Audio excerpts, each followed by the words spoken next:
बिस्मिल्लाहिर्रहमानिर्रहीम। अस्सलामु अलैकुम। मैं हूं हकीम अदनान।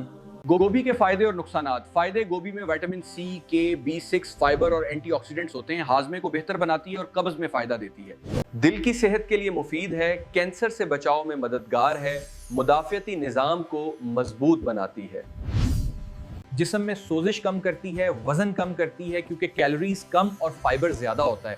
किन बीमारियों में फायदा देती है? कब्ज, कोलेस्ट्रॉल, मैदा की तेजाबियत, सोजिश वाली बीमारियों को दिल की बीमारियों में मुफीद है।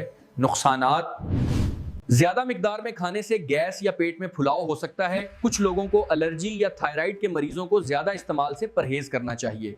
कच्ची खाने से बाज़ औक़ात हाजमे के मसाइल हो जाते हैं। पक्की हुई गोभी खाना बेहतर होता है। दोपहर या रात के खाने में इस्तेमाल करें ताकि अच्छी तरह हजम हो। हमारे चैनल को सब्सक्राइब करें और बेल आइकन को दबाएं ताकि हमारी हर लेटेस्ट अपडेट और वीडियो आप तक सबसे पहले पहुंच सके। मिलते हैं कल किसी और टॉपिक की वीडियो में। अल्लाह हाफिज।